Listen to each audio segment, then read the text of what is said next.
are people who believe there's an ability inside of them to accomplish something that has never been done.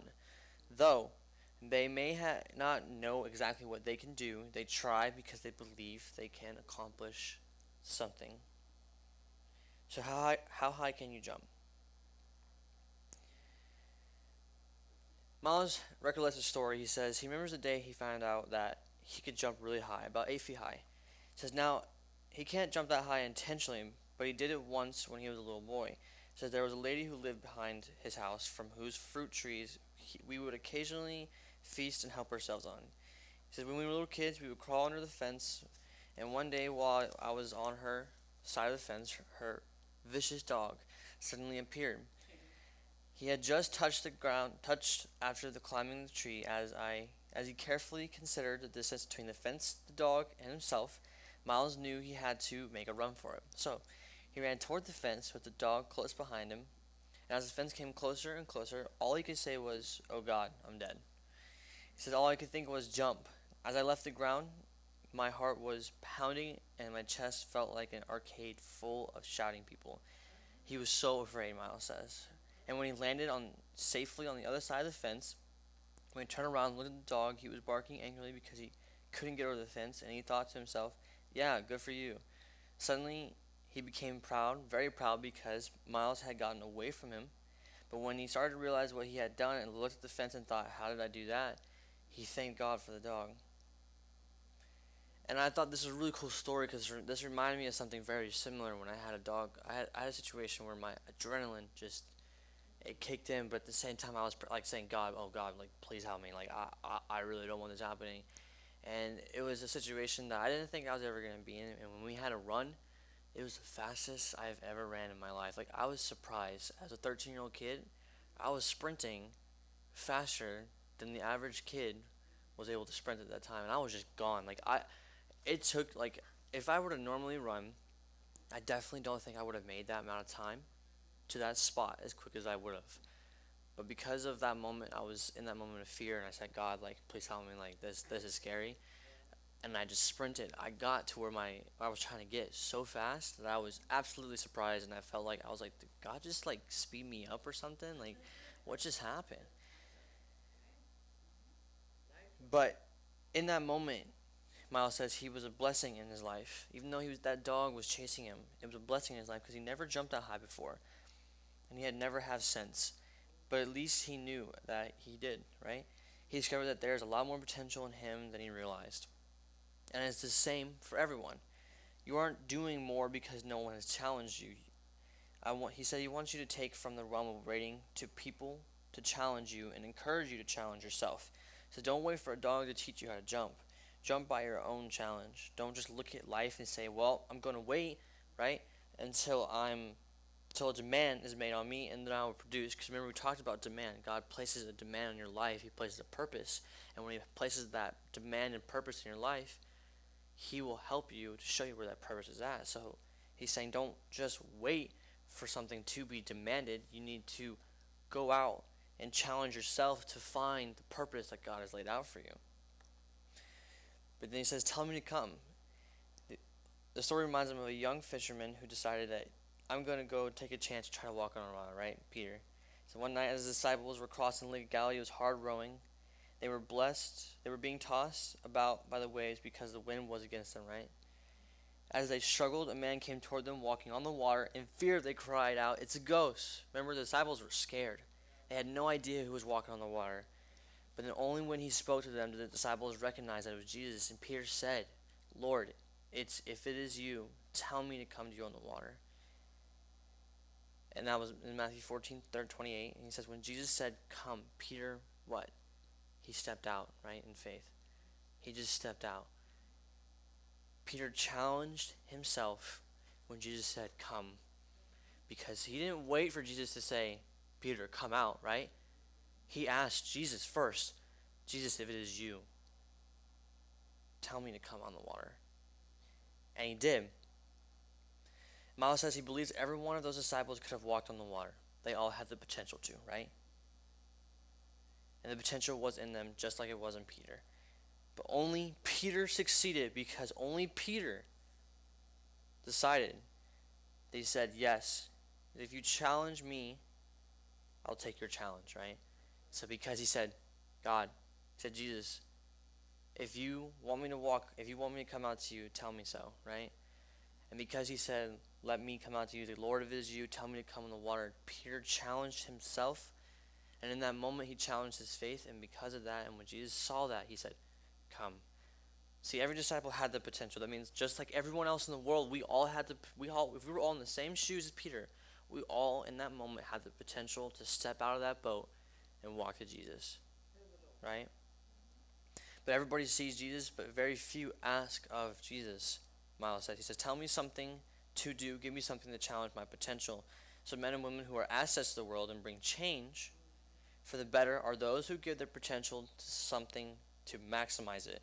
So you give your responsibilities a responsibility. That's why when they say, when you must have responsibility for yourself, basically when people are saying take responsibility yourself, you're taking a responsibility of your current responsibilities already, right? You must be accountable for the responsibilities you already have. And Miles says there's a wealth of ability in you, but you haven't given any responsibility. So don't die without maximizing your abilities. He says that's irresponsible. You have no right to die with what God put in you to live out, right? Miles says the potential you have it's unlimited. We've talked about how the potential of God in you is completely unlimited, which means that if you are just going about your life doing nothing with that ability, you are irresponsible. You are not taking responsibility for your life. You are not stepping out into the work of God, right? You are being irresponsible with the life God has given you.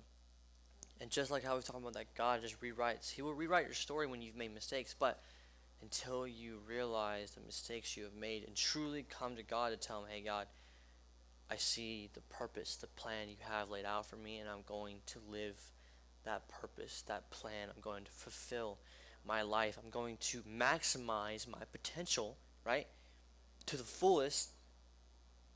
And when you say that to God, he realizes, yes, you've finally taken responsibility for the ability that I've given you, right? God doesn't want us to be irresponsible with what we have. But we shouldn't wait to be challenged. God has promised that he can do far more than you can think or imagine, so his power is available to you. Is it the power working in you? Are you saying to God, I've got some power, now work it for me? Give me something to do? God has given you a skill or ability the world needs. There's no reason that God hasn't put you on this planet for something, right?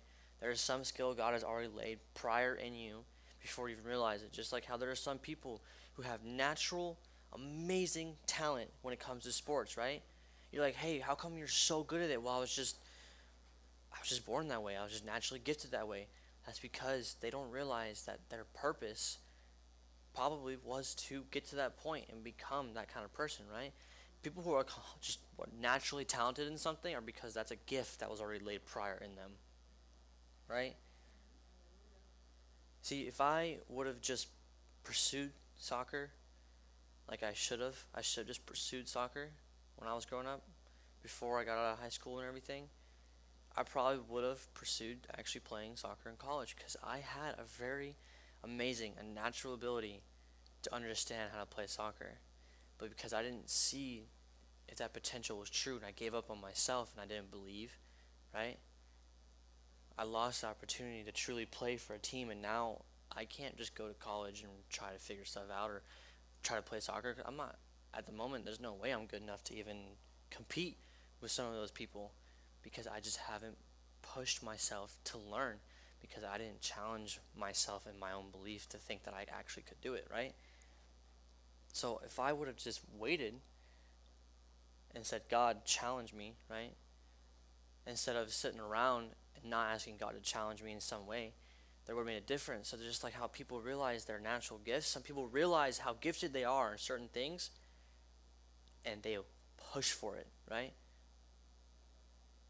They will push for it. Some of the most famous people in the world who have very high success in what they do in their field, whether it be sport or business, whatever it is, they've realized at a younger age that talent, right? That skill that was put in their life. And because they realized that skill, they didn't wait around for the world. They went for it, right? They went for it. They strived for it. Because God has been waiting for your birth. So perhaps he planted within you that unique ability to work before life, right? So he says, imagine a dead baby turning purple in your hand. Others are thinking undertaker, but you know that God has given you a potential to restore life, right? So he believed God and prayed by the power of his Holy Spirit that God, this dear baby must live. See, mom and dad had that same faith when Calvin was born, right? When Calvin was having issues, when he came out, when he was a baby, he was about to die, mom and dad prayed all night about it, and they have faith that God would heal him, and Calvin obviously is still alive. And that's the same faith. If they have the potential to make sure that my brother stays alive because they prayed to God to keep him alive, and also the fact that they have raised people from the dead too, we all have the same potential. There's nothing that we cannot do with God. Which means we should not wait for God to challenge us. We should challenge ourselves so that God will challenge us even more. Right? If you wait around to challenge yourself, it makes no difference in your life and you won't strive for anything. You'll waste your talent, your potential, your ability. You become irresponsible in what you do.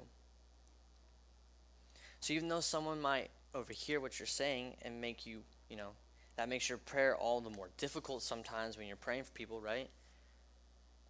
You tap into the potential that God planted deep within you and believe for that baby's life. So just like when he said, when that baby is turning purple and it seems to die, when you actually pray for that baby, you have the faith, the potential for that baby to live is already in you. God placed that power and that potential in you to pray for the sick, right? To raise the dead, heal the blind, right? He made it possible for us to never, ever be sick. For no sickness, no disease to ever touch us, to make anything like that stuff hurt us in any way whatsoever, right? If that potential is already there, then why haven't we tapped into it as Christians, right? The church is not tapping into the potential of what it means to understand healing or miracles in general. They just, it's of the Bible and it's cool and blah, blah, blah, and they tell their stories, and to them, that's just something God can do. But when Jesus said that we can do the works that he has and greater, he wasn't saying it as a side quote. Jesus said it as a literal thing. He was being literal. He said it to our hearts. He said it to the disciples. You can do the works I have and greater. So it means we all have the ability to do those works of God, right? God has given you a skill or ability the world needs. You have a plan, you have a purpose, your potential is there. You just have to find it, right? God planted the seed of potential within you, so he made you according to the potential principle, Miles says.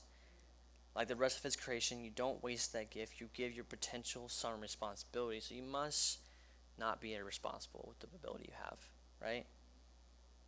Live out the potential principle. You have to beat the odds. Miles says, men and women who make change in history are those who have come against the odds, right? They always come against the odds and told the odds are impossible for the odds to stop them. God says, don't throw yourself away and don't let anyone else throw you away, because you are up against odds. The devil comes, tries to stop you in many ways. He does whatever he can to further hinder your life with God, right? Satan will do anything to kill, steal, and destroy our lives, right? He will send people that we love in our life sometimes to tell us, hey, I don't think you're that good at that thing. Why are you trying to keep doing that? And it's like, whoa, wait a minute. Why would you tell me that? Aren't you like my closest friend? Aren't you someone that I like ideally love, right? Satan will put people, like they may not even realize it. They may think out of love they're trying to do something, but there are words planted behind it, behind people that you love sometimes, that will make you feel less about yourself because of the potential that God has in you to do something great in the thing that you're trying to do, right? Sometimes, but you have to discern that though.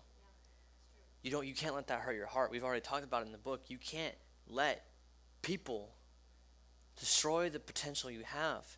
So if you can't let people destroy the potential you have, that means you can't let loved ones destroy the potential you have either. Right? People that you love, people you care about, they can't tell you who you're going to be. You have to live the life that you have. You have to live the life and the purpose that God has put in your life. So you have to beat those odds. You have to push past it. Miles says the minute we see someone in a wheelchair, something happens to us, right? We think the person is a half person. People see people like in wheelchairs as half people. That's not true. They're still people. They are whole. We look at people who are blind, who have withered hand, who walk with a limp, who have only one arm as though they are half persons. They are not half people. We limit their potential to the wheelchair, the limp, or the missing hand or short arm, Miles says. We reduce everybody to their bodies. But you are not your body. Some of the greatest minds in the world have been in wheelchairs, right? Some people who are geniuses have been stuck in wheelchairs. Not that we can't believe that they can come out of those wheelchairs. They definitely can. But maybe they didn't believe it. But it doesn't matter. Even in that wheelchair, God said, look, there's something I put in you. There's a purpose. There's a plan. And even if you're not going to believe to get out of that wheelchair, I can still do something great with you, right? He says, think about President Roosevelt in a wheelchair. Did you ever think an invalid could be the president of one of the greatest nations on earth? Remember, Roosevelt was in the office for years. I think he had 3 terms, right? Was it 3 or 4? I think it was 3. I think he was in there for 3 terms, but he was a president stuck in a wheelchair for all 3 terms. But he did amazing though. Everyone sees him as a president that did great things in this nation, right? But he was in a wheelchair. Miles says, think of a young boy. He says he wanted to think of a young boy recently read about, a great mathematician.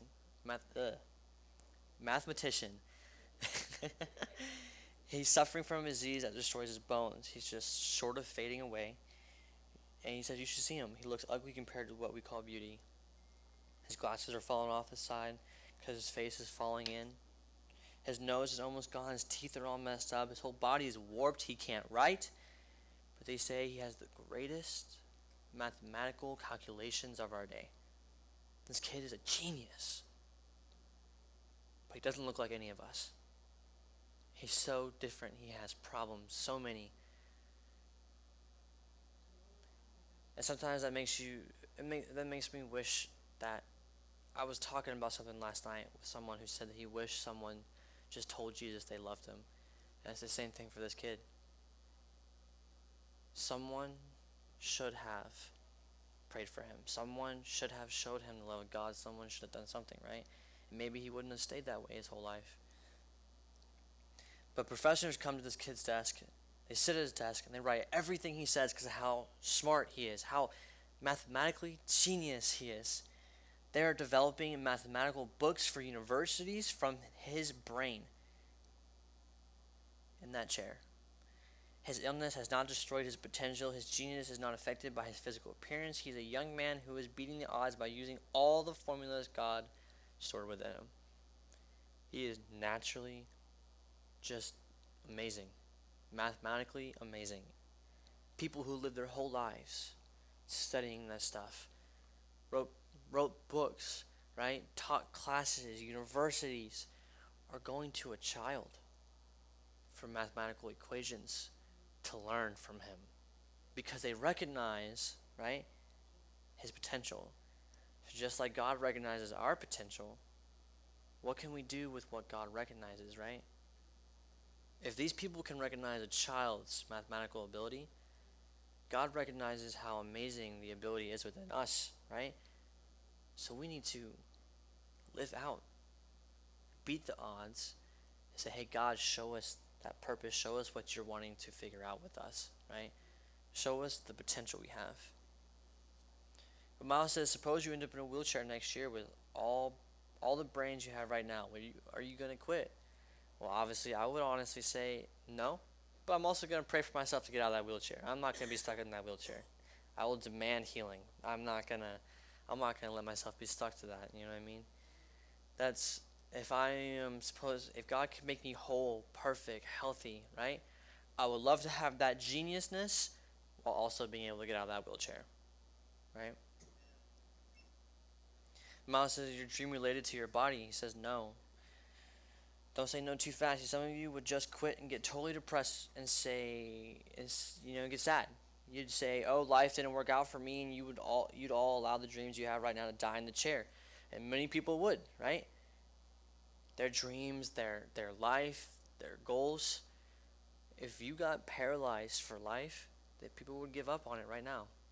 If in that even if you would, even as a Christian, there are a lot of times we'd say, "Oh yeah, we were in that situation, we totally keep going." That's not true. Most Christians wouldn't be able to. They would get too depressed, right? Sad or whatever. People lose relationships with people, and it turns them. Trust me, I know. I love God, but I've had relationships with people that have hurt me so much emotionally. I let it get the best of me because I didn't seek God to help me right away. I didn't put myself in that mindset of like, oh, if this happened, I'd totally be fine. You know what I mean? Because I was not prepared. You are If you were to get paralyzed literally right now, you're not prepared for that. But you must believe God will heal you from that, for one. Something Miles doesn't say, I really think you should believe God can heal you in that moment, even if you do happen to become paralyzed for something, or get put in a wheelchair, get some crazy sickness, whatever it might be. I believe you must believe God can get you out of that situation no matter what. But that does not. That also means if you even got put in a situation, you shouldn't actually give up on the potential God has given you, regardless. Just like how this kid's deformed in so many ways, but he pushes on, he strives on because he realizes his potential, realizes how smart he is, right? So you must not quit, regardless of the odds, regardless of the outcome, whatever challenge, whatever happens in your life, right? God doesn't want you to quit on your potential. You have the potential to live out, to be something great, regardless of how you believe in yourself. But God wants you to challenge yourself, to believe in yourself and who you can become, so you can live out that potential, right? Miles has a story. He says he thinks about Mr. Penny, who started J.C. Penney's. Born an orphan with no mother, no father, he didn't even know who his parents were. He refused to be like many people. And he says, you who sit around and say, everybody treats me bad, right? No one cares for me. I guess I ought to just go on drugs and just blow it. But Penny decided that there was a food store in him, and a clothing store, right? And a department store. So he acquired his first job working in a store packing bags. You can almost hear him saying in his mind as he packed bags one day, one of these days they're going to be packing bags for me. They're going to be packing these things for me. Like many others who have given much to mankind, Penny believed that he had the ability to make something of his life. And now we go and spend our credit card money on JCPenney stores, right? Huge. Worth millions, right? Everything that has ever started in any single way that has become successful in some way, they started with them believing in themselves first, right?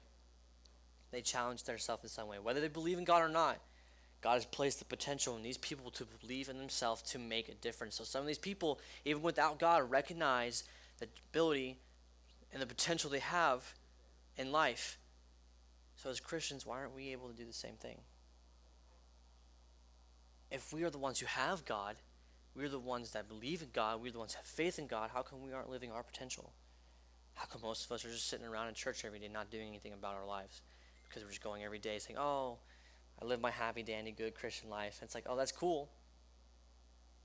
Are you doing anything with your life? Are you making a difference in someone's life? Is someone getting saved? Have you got anyone saved at all in your life, ever? Has anyone ever gotten healed? Have you raised anyone from the dead? Have you prayed for anyone to get healed? Have you prayed for your own sickness? Right? How many times have you gotten sick and made the excuse, oh, I'll be okay eventually, right? Some of us are less in value to some people that live their life knowing their potential. We have God. Some people don't, and we still lack potential sometimes compared to others. And we shouldn't. We should be the ones full, brimming of joy, light, happiness, spreading the gospel, doing something, making a difference, and instead we're sitting at home watching TV and not telling anyone about God. Not even spreading the gospel, not even making a difference, not even trying to at least mention Jesus to some people. I was talking to that guy when he was telling me that no one's ever walked by him and told him Jesus loved him. And we were talking about it, and I remember saying, I was like, it is really sad how many times We have walked by people who need someone to tell them that Jesus loves them, and we just don't. We don't. And you know that makes us? That makes us irresponsible. As Christians, that makes us irresponsible because we're doing nothing at all, right? We are not living out the potential. We are not saying, hey, God, we can do this, and we know we can. We can do greater. We can make a difference, right? We can move forward. We will, even through odds, we will not give up. Just like Miles says, no matter the odds, whether you end up becoming handicapped or not, or whatever the problem may be, whether you get sick from something or not, no matter the odds, you must strive, right? You must push forward no matter the odds. So no matter the odds, as Christians, we must push forward to make a difference in other people's lives too. We shouldn't just pass people by. But Miles says shortcuts don't work. So he picked up a magazine on an airplane once in which there was an advertisement and said, would you like a doctorate degree? Call us.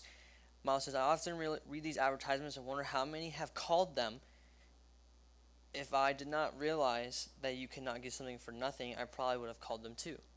He says, many have though. Many have called these advertisements quick money, make millions, do this, this, that, right? There's tons of cheat codes, I guess in a sense you could say, in life that people try to take shortcuts. Dude, you know how many people waste money on lottery tickets? It's insane. And they get nothing out of it half the time. Actually, more than half the time. Honestly, these people gamble thousands of dollars. There are people that will spend more money on these lottery ticket things than they will spend on actually trying to invest something into something to actually make money that they know will help. Or even sometimes food. They will spend more money on lottery tickets than food. And sometimes people will go a day or two with eating almost nothing because they're so desperate to get something quick instead of working for it. They're not working for their potential. They're trying to shortcut their potential. Heck, that person would more than likely, I guarantee that person has the potential to make millions, but because they're spending lottery tickets on trying to make $1 million fast, they barely even make thousands. They barely make a minimum amount of money to live in a year. And then they're spending that minimum amount of money they have on these tickets. You can't shortcut your life. You can't just step over things and say, hey, it's going to work. Because like we said, we've mentioned in the stories before, when God has a story for your life, you can't just skip from chapter 2 to chapter 17 in your life. That's not possible. If you try to shortcut yourself and skip over several chapters of your life and try to further into maturity and something maybe you don't understand yet, you're not going to be able to understand it. See, because a lot of people say age comes with wisdom, but that's not always true. There are people who are wiser at an older age than some younger people. There are some people at a younger age that are wiser than some older people because they realize the maturity and the potential they have in that moment. And sometimes these people live for years never understanding that. Wisdom comes from God, not from age. Wisdom comes from God, not from age. So you can't shortcut yourself and skip chapters, right? You can't say, hey, I'm going to go from this to that. Just like we can't shortcut the life that God's given us. We can't just skip from here to here. God wants us every step of the way to learn something so that when we get to this chapter, when we get to that spot where we need all that wisdom, we will. We'll have it, right? Because you'll understand it. Millionaires go from one step to that step, right? But the in-between is still there. They didn't skip anything. They became successful because throughout their life, they gained knowledge in some way to make millions, right? And now they are staying making millions. Some people, I've even seen people who are wealthy saying, what's the difference between being wealthy and being rich? They said, well, being rich just means you have money, and some people that have rich end up being rich, end up at the end of their life, that's all they had was rich. He's like, but being wealthy means that generation after you will have your money. The generation after that will have that money. The generation after that will have that money. And that and further, the next one and the next one and the next one. They have gotten to the point where they have learned enough that they are saying, no matter what, right? Their wisdom has helped them to build something in their life that their family, their family's family, and the generation after that will continue to stay wealthy because of their seed, because of the potential that they saw in themselves, because of the money that they put into the business, right? There are businesses that are still making millions right now. And their children's children, and their children's children after that, and the generation after that is staying in wealth because of how much these people understood their potential to make that money and to be successful in the field they're in, right? Their families never even have to worry about money. That's how wealthy they've become. They have understood, right, how to keep their business growing and growing and growing. Their families never have to learn what it means to not have that, right? And I think that's cool to see someone say what's the difference between being wealthy and rich, because in my mind, several years ago, I thought, hey, being rich, like, making millions, I think that's awesome. But I didn't realize that from these millionaires, they'd say, oh, being rich is cool, but being wealthy is better. Because if they were to pass away, they can take care of the generations after. So that same thing for us, we can't shortcut things. Because if we can spread the potential of our life, if we can plant a seed in a generation after us, right? Their potential from the potential that you saw in yourself will also grow in them because they saw the potential seed you planted in their lives also. But you must demand something of your potential. After God created Adam, he gave him a job. God knew Adam's potential to name all the animals would never be released until it was challenged. So potential must be exercised to be fulfilled. Demands must be made on potential if it is to be released and fulfilled. Demands must be made on the potential, right? So God has given you potential. Unless you make demands on it, you will die with it. Unless you venture to try things you've never done, you'll never experience that wealth that lives within you. Right? Until you step out, we've talked about this, until you step out of your comfort zone, you will never see the potential God has for you, right? God will place you in places at times that will make you feel horribly uncomfortable sometimes, right? When I went to Belize, I was not comfortable when we stayed in that hotel. But did that matter to me? No. When I got there, I was telling, oh my gosh. I was talking last night, and I was saying how, before I left on that trip, when I apologized to my parents for how I was acting toward them because they wanted me to go on this trip, my humbleness saved my trip. Because God showed me how to be humble to my parents, to see the potential that my parents saw in me because of this trip, when I went to Belize, right? God saw the humbleness and said, all right, your trip is not going to be horrible now. Because if I wouldn't have apologized to my parents for having an attitude toward them when they were sending me to Belize when I didn't want to go, I would have went on that trip bitter, angry, and nothing would have changed. But because I was humble before God and before my parents first, my heart changed while I was in Belize. And even though I was in the horrible hotel with no air conditioning and no warm water and no Wi-Fi, and this and that, the potential, the stuff that's, necessities of a young adult. Even though I had none of that, I enjoyed it so much more than anything I've ever done. That trip was just amazing. But that's because I let God see the potential in me and make a difference, right? I maximized the demand on me. God showed me how to be humble. He demanded that humbleness in my heart. I accepted the challenge, and I went somewhere I felt totally uncomfortable. I lost my hat too, which kind of sucked. I had a really nice hat that I lost out there. Never got it back, I never got the hat back, but it's all good. I wish I had that hat. The hat was awesome. It was that flash hat. I had this cool hat. Yeah, I wore it all the time. It's okay. I lost it, but I benefited from it. I still benefited from it in the spirit. It does not matter if I lost something physical, but it didn't matter. Even though after that trip I lost the hat, I didn't think about the hat. I thought about, wow, the stories, the experience, everything happened. You know what I mean? And when I had that scuba diving experience, that opened my mind even more about God, the potential there was. I love potential. I think this is the coolest stuff.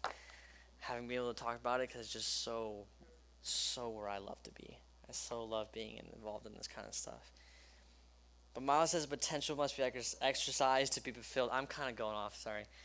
My this stuff is just so fun. Like I, I don't want to just preach exactly what he's saying. I also want to put in my own thing because you know what I mean. If God has to speak through me, I don't want to just read like I'm a robot. We were talking about this last night with pastors too. Pastors will literally look up sermons online from other pastors writing sermons for them and preach those. That's not theirs. Was Calvin laughing? That's not theirs. They're just preaching someone else's sermon. That's not from your heart. That's not from. I mean, even if it is from God, that's not from their heart, though. See, this book is from God, written by someone who was on fire, loved God, was trying to help people see potential. But if it's still not me speaking in some way from my heart, right? What purpose does that have to actually change? Because then people are going to think, oh, you're just reading it, right? So if I'm going to fulfill the purpose by teaching, I must demand that potential to come out of me. I must challenge myself. See, I was talking last night, and I said, I've never been so afraid of talking in front of people when I first started talking on camera when mom and dad asked me to start teaching on John Maxwell stuff. But I said ever since then, it has gotten so easy. So easy. Because the potential of the generational thing of being able to talk to people and to speak in front of people is there already. And all I'm doing is stepping into that demand. Right? I may have said, look, I don't want to run a church. I don't want to be a pastor. But it doesn't mean that I can't speak. It doesn't mean I can't teach. And it doesn't mean I can't be an influence. Right? So my personal opinion, I'm going to make millions, but I'm going to save people. In these business conferences, I'm going to save people. In these meetings, going to save people. Being in this motivational speaking stuff, right? I may not be a pastor growing in a little while. I may not be a pastor in the next couple of years, but God's still going to use me to teach, right? To spread that potential in other people, right? Because the demand's there, and I'm just placing myself in the demand, and I'm stepping into my demand, and I'm taking that potential, and I'm living it out. It may just be in a small setting, but I guarantee in 2 years, I'm going to be in front of thousands. Telling them about how they can live their purpose, how they can live their life, how they can be better, more successful in the things they're going to do, right? And in 4 years, I'm going to be a millionaire. And I believe that. In 4 to 5 years, I'm going to be a millionaire, and then I'm going to be speaking in front of millions. So, Miles says, don't be afraid to try. No one can climb beyond the limitations that he has placed on himself, right? Success is never final. Failure is never fatal. It is courage that counts. Courage and willingness to move on. A great deal of talent is lost in the world for what a little courage has, right?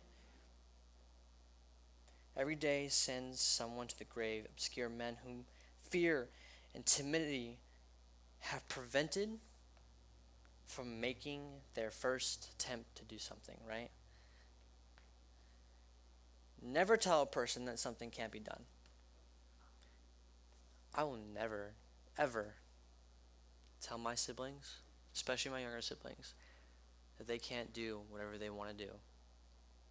Because as an older brother, it is my obligation to let them know that they can be anything they want to be with God, that they can do whatever they want to do, that they can maximize their potential, they can live whatever they want to live. They don't have to make the mistakes that us older siblings made, right? They can be amazing. They can stay pure. They can stay innocent. They don't have to make the same mistakes because they don't have to live like that. Some of us strived off a little bit, but it makes no difference. What matters is when you say, God, I'm here now. What matters is when you make the flip turn on the switch, right? And say, God, I'm here now. And that's what matters. What matters is you're telling God, I'm here now. I'm here to make change now. I'm here to find out my potential now. I'm here to figure out my purpose now. I'm here now, right? And that's all that matters. Your past, your mistakes, your problems, your fears, your worries, your doubts do not determine your future. They do not determine your now. They do not determine who you're going to become. What matters is what you say to God. Hey, God, I am here now. Whatever you have planned now, I will live out that purpose now. But if you tell God, well, I understand your purpose, and I see what you're saying, and I'm learning what you're saying, and I'm figuring, I kind of hear what you're wanting to tell me, but I don't really want to do it now, you're hindering your purpose, and you're stopping God from working in you by saying you don't want it now. If you believe that you have to wait and say, hey, God, I know what you're saying, but I don't really think I need it now, that's not true. You will always need God in every step of the way.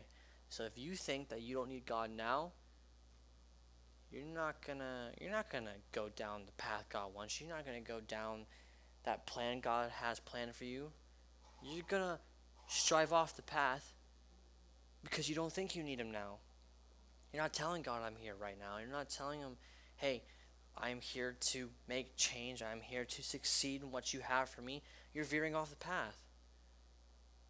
God has a potential plan placed on your life already, and when you say, "Oh, I know you do, but I don't really want it right now," I guess you're veering off what God has. You're veering off your potential. You are cutting a line between what God has and what you think you have. You are what God wants, right? God already has something placed in you, and if you cut him off, you're not going to fulfill your potential. You're not going to live that life God has planned for you already. You're not going to fulfill purpose in any way because you cut off God. It is one thing to never have God in your life at all for people who are being successful in that sense and realize their potential, but it's another thing to know God exists, and it's another thing to have God in your heart and to cut him off. That leaves so much room for Satan to attack you and to hurt you and to make your life miserable and for you to fail when you understand that God can live in you and you still cut off God. There are plenty of people that experience how powerful God is, right? And they still cut him off. They don't listen, right? And I don't understand. How can you experience how great God is? How can you witness a miracle? How can God do something great in your life? How can God show up in your dreams, your visions, in front of you, in bed, and you still cut him out of your life? You still don't listen to him. You still don't pray. You still don't do anything with God. You cut him out. How can you experience something so great and just forget about the purpose that God has for you? Well, it's because you let Satan into your life somehow, in some way. You let him enter in somehow, some way to stop your potential. But Jesus came to destroy Satan. So if Jesus came to destroy Satan, if we just reach out to Jesus and say, hey, Jesus, help me. Challenge me. Show me the demand you've already placed on me and help me to move forward, right? The success you have will never be final. The plans will never be final. God will keep doing something. Miles says, the poorest of men are without a dream. The poorest of men are men without a dream. So don't be afraid of failure that you refuse to try. Demanding something of yourself, failure is only an incident. That's more than the failure. There's success deep behind that failure. Failure is opportunity to more intelligently begin again. And when you fail, that is a great chance to start again.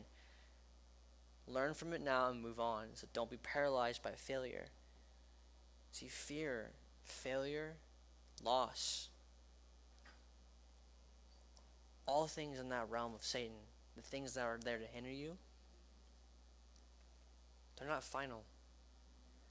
There's going to be stumbling blocks. There's going to be odds, but you have to beat the odds. But if you never try, right? If you never try, how are you going to figure out if you really are going to have those kind of odds coming against you? You'll never see that wall that's trying to hit you and never know how to go past it if you never even try in the first place. So you can't let, when you are trying to reach out your potential, when you're trying to push forward, right? To seek your purpose, to live out that plan, if you don't at least try,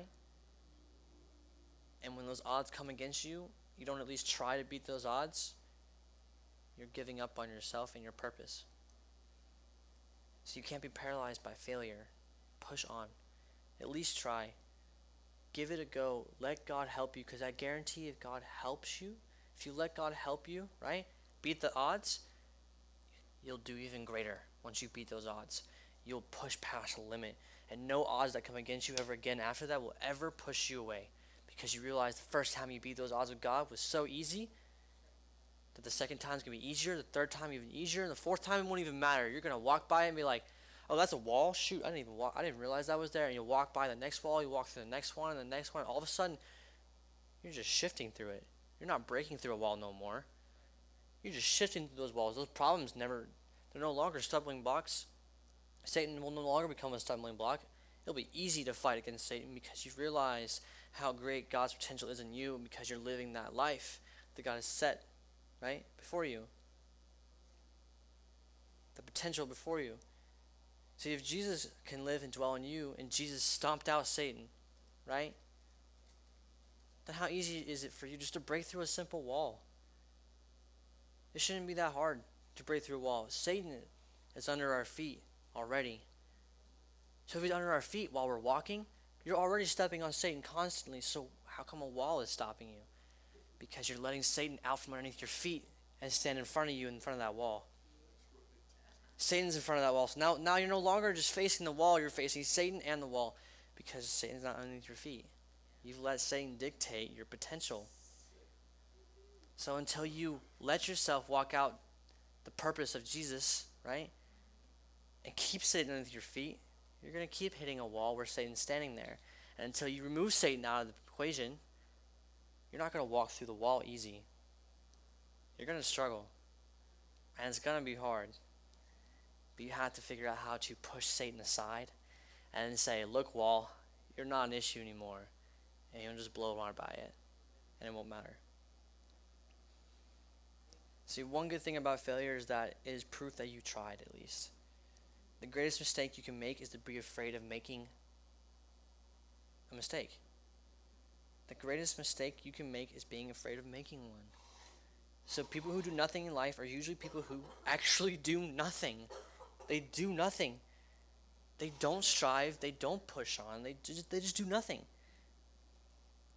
People who don't make mistakes in life are usually people who didn't even have a chance to make any because they didn't even try.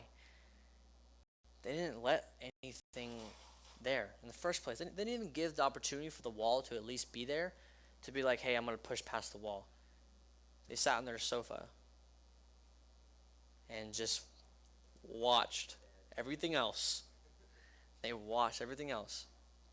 But what you have is not all you are. The limit of your potential is God, and it is better to attempt a thing and fail than to never try and know you can succeed, right?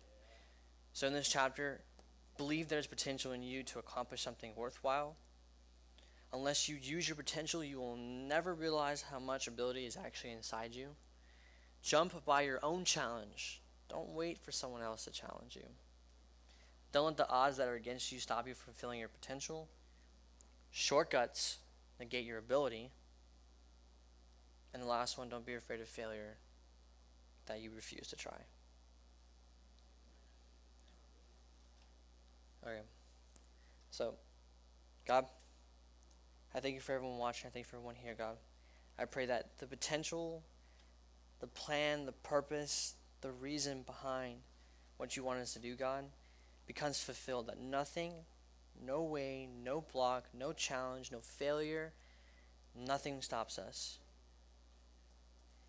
Nothing will get in our way, God. We will remove Satan out of the equation. I pray that everyone just removes Satan out of the equation. Don't let Satan become an issue. Don't let him become a stumbling block. Don't let him out of your feet. Push him aside and break through every wall, because God, you have placed the demand in our lives to be able to do that. So if you've already placed it in our lives, we will step into it, God, and we will succeed and we will fulfill that purpose, God. Thank you, Jesus. Amen.